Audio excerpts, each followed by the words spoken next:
Bienvenidos y bienvenidas a este nuevo episodio de su podcast La Ciudad de las Memorias, donde los invito a caminar conmigo por el corazón del centro histórico de la Ciudad de México, entre calles empedradas, ruido de camiones, campanas lejanas y el murmullo de la gente. Entre esto descubrí tres lugares que guardan historias profundas: el Templo de Nuestra Señora del Pilar, mejor conocido como La Enseñanza, el Museo de las Constituciones y el Templo de San Sebastián Mártir. Cada uno de ellos tiene algo que decirnos.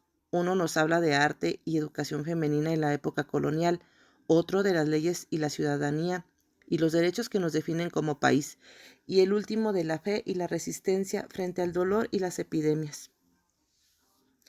A través de sus muros y sus silencios entendí que esos espacios no solo conservan piedra y pintura, conservan la memoria viva de lo que somos.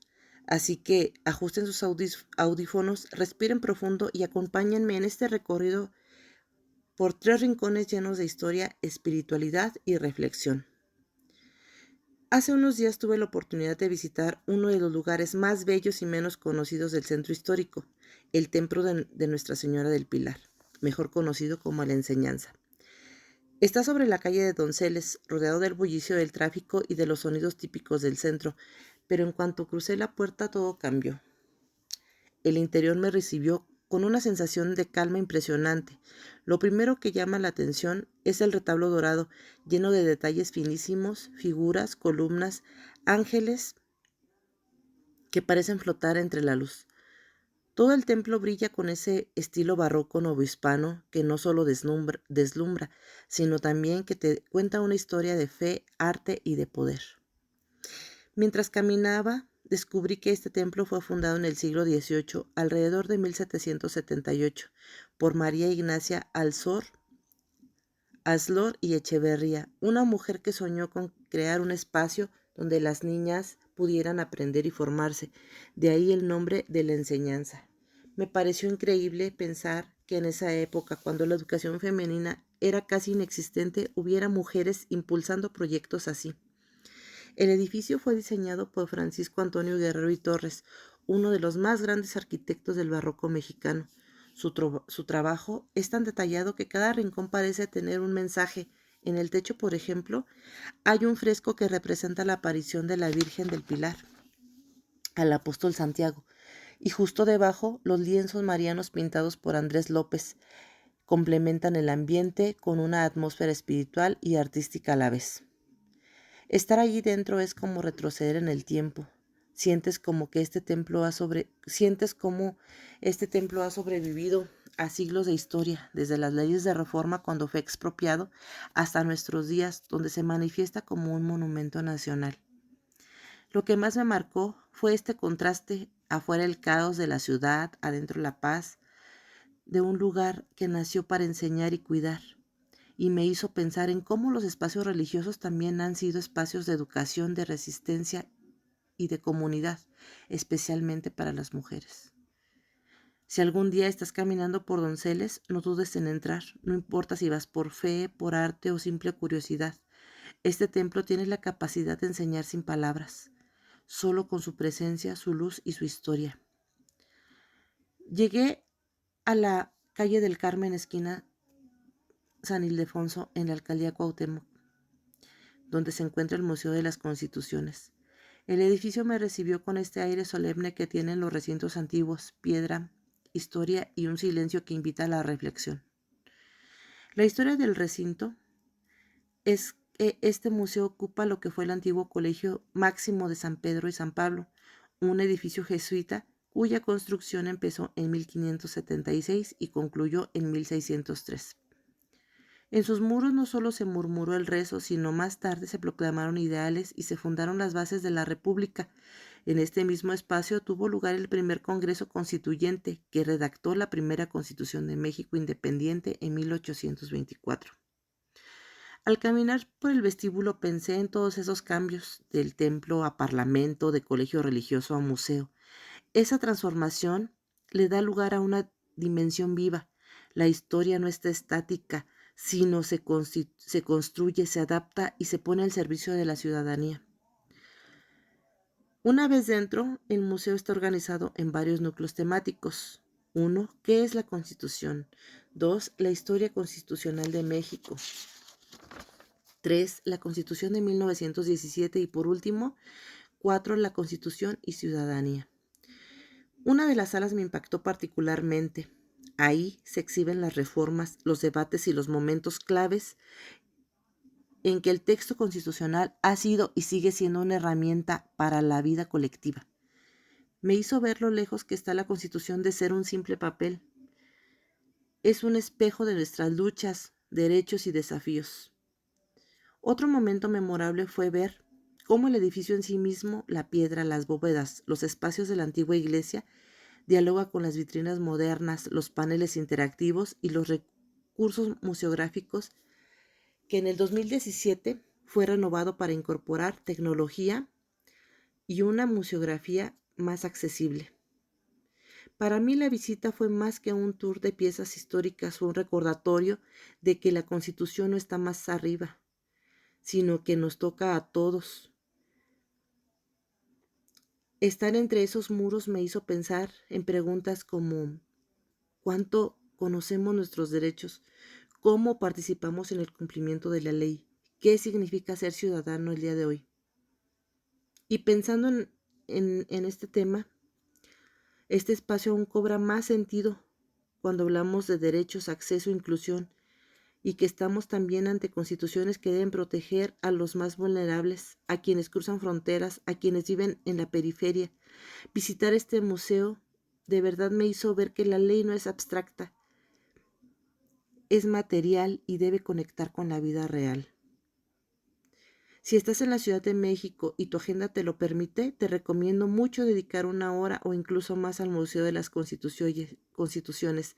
Ve con calma, recorre las salas y tómate un momento para contemplar tanto el edificio como las ideas que alberga. Ahora te hablaré un poco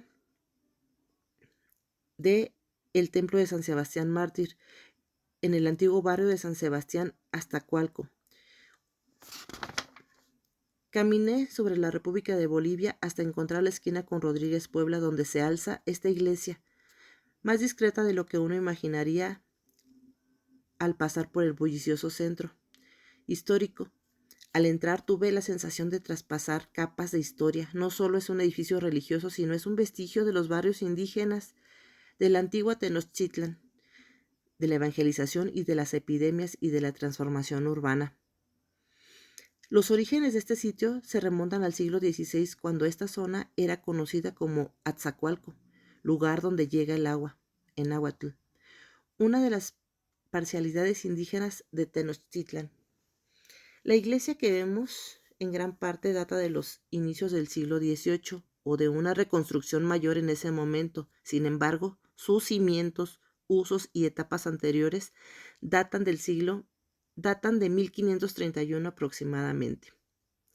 Este recinto fue venerado especialmente como santuario ante enfermedades y epidemias y se convirtió en un refugio para enfermos.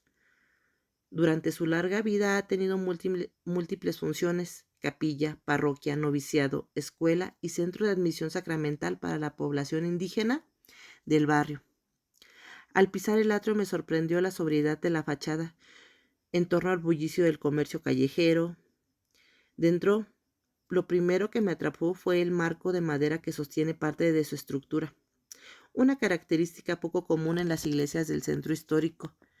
Caminé por la nave observando la mezcla del pasado indígena y colonial, además moderno, los arcos, la madera, la sensación de espacio de antigua capilla y luego se amplió. El silencio ahí adentro invita a la reflexión, aun cuando al salir se vuelve a escuchar la ciudad viva. Uno de los momentos que más me marcó fue imaginar a las miles de personas que en épocas de epidemia acudían aquí implorando por curación, al amparo de San Sebastián, considerándolo como protector contra las plagas. Este templo es muy especial porque representa muchas capas de la Ciudad de México, la continuidad en el asentamiento indígena Atzacoalco hasta la ciudad moderna, la evangelización y las funciones de las órdenes religiosas en la Nueva España, el papel de la Iglesia ante las crisis, epidemias, marginalidad del barrio. la supervivencia arquitectónica, ver un edificio que aún conserva estructura de madera en medio de una zona que ha cambiado mucho. Para nosotros que trabajamos con este tema de la inclusión, es un espacio y es un recordatorio de que cómo ciertos sitios se vuelven un refugio o un escenario de vulnerabilidad y cómo la memoria urbana los conserva, aunque el entorno cambie.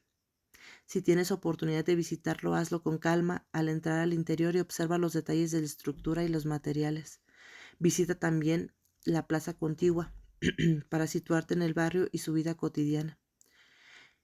Lleva audífonos o notas para que te pauses y reflexiones. Imagina la vida hace siglos en este lugar. Idealmente ve cuando el sol cae para que la luz interior muestre la madera y los detalles arquitectónicos de forma más suave. Gracias por acompañarme en este recorrido